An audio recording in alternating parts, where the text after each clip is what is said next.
से प्रसंग चल रहा था कि सबको मालूम है, ये तो सभी मानते हैं कि भाई बुरे का फल बुरा ही होता है, लेकिन डर निकल गया हमारा।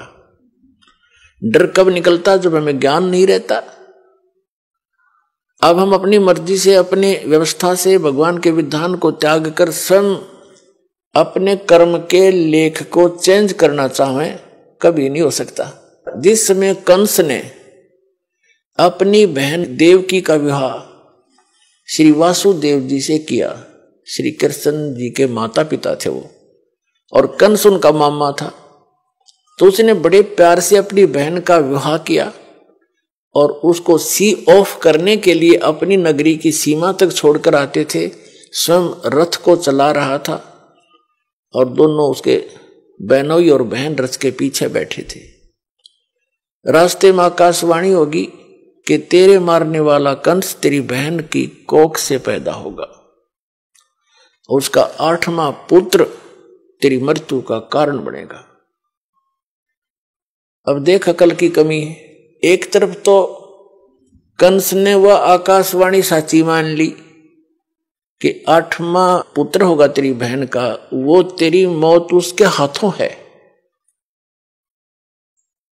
ये तो अटल मान ली उसने, सच्ची होगी। फिर जो सच्ची मानी तो उसने फिर उसको बदलने के तरीके अपनी सोच से अपनाए, अज्ञानियों की सलाह से। वहीं से रथ को वापस मोड़ लाया और उनको दोनों को मारने लगा। अब अपनी मौत तो इतनी प्यारी, और बहन और दामाद उस बनोई की मौत उसने कुछ भी ना समझी, अकल के हीन ने। तब उन दोनों ने प्रार्थना की कि भाई, उसकी बहन कहने लगी भाई मुझे मारे ना, क्यों बहन भाई का लगाव न्यारा ही होता है। भले ही वो इस बात को सोच रहा था, फिर भी बहन की इस पुकार को पर उसने जोर देना पड़ा। कुछ रजा मालिक की थी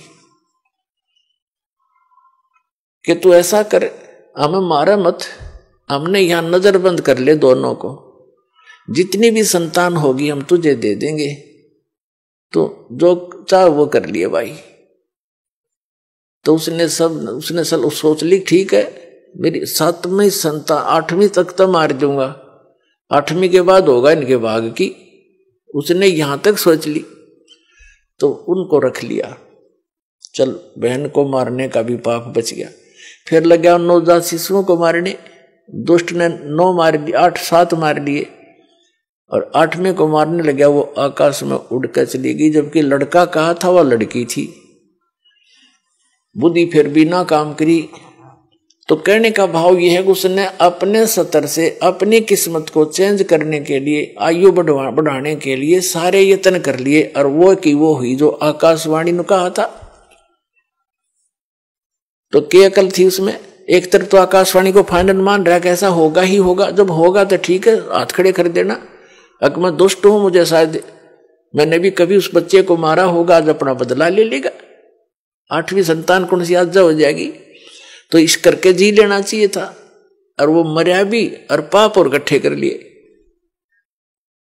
जब उसको ये पता चला ना कि आकाशवाणी फेर होगी, काल के तो ये काम है, पाप का घड़ा भरुआ है वो। जब श्री कृष्ण जी का जन्म हुआ जेल में, और उसे लेकर उसका पिता दूसरे स्थान पर अपने मित्र के यहाँ छोड़ आया, वहां से नवजात उत्पन्न लड़की को वापस लाकर वहां रख दिया। तब आकाशवाणी हुई कि तेरे मारने वाला पैदा हो चुका है, लेकिन जेल से बाहर। अब उसने सोचा भी आसपास के नगर के जितने भी उसके राज्य में नवजात शिशु थे, 1 दिन का, 2 दिन का, 10 दिन का, महीने के, 6 महीने के, साल के, 2 वर्ष के, 5 वर्ष तक के बालकों को सबको मरवा दिया दुष्ट ने, एक अपनी जान बचाने के लिए। ये है अकल के कमजोर, अकलहीन, ये है अकल लूने। पाप का घड़ा भर लिया और मर के मान्या, मृत्यु हुई जो की तो जो बोला गया था। तो जब तक हम इसका समाधान, जैसे कोई धनी बनने के लिए, जब तक इसका अपने किस्मत को बदलने का समाधान हम अपने तरीके से अपनाएंगे, वो हानि ही हानि होगी, लाभ नहीं हो सकता। और उसके चेंज करने की विधि बता रखी है कि मासा घटे न तिल बधे, विध ना लिखे जो लेख। और सच्चा सतगुरु मेट के ऊपर मार दे मेघ। परम संत की शरण में, कबीर परमात्मा के बच्चे की शरण में आने के बाद फिर ये प्रारब्ध कर्म वो बदल सकता है, सारे इतिहास चेंज कर सकता है। वो समर्थ है। समर्थ किसे कहते हैं? फिर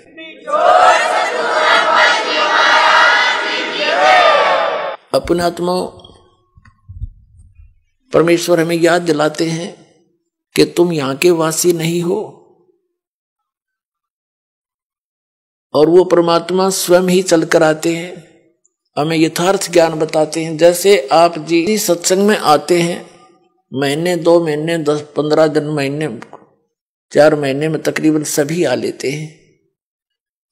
तो अन्य व्यक्ति तो ये सोचते हैं कि ये कितना हानि करते हैं, किराया लगता है, काम छोड़कर जाते हैं।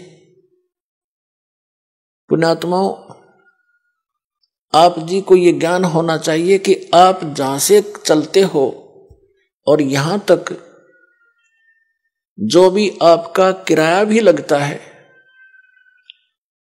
वो भी परमात्मा के पुण्य में है, आपका धर्म में लग रहा है वो पैसा, वहां से लेकर यहां तक।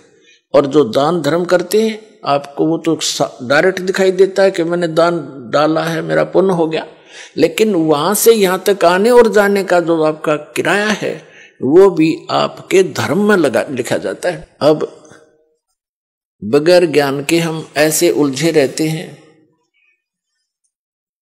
अपने आप धनी बनने के लिए 100 तरीके अपनाते रहते हैं। परमात्मा कबीर जी कहते हैं, कल्पे कारण कौन है कर सेवा निकाम, मन इच्छा फल देऊंगा जो पड़े मेरे ते काम। कि मेरे सतर का, जो भगवान के सतर का तेरा कोई ऐसे कार्य आवेगा, कोई आपत्ति आवेगी, तो फिर कहता है तू चिंता ना करना, तेरा मन इच्छा फल दूंगा तुझे, यदि तू परंतु रहना पड़ेगा तूने मेरी मर्यादा में।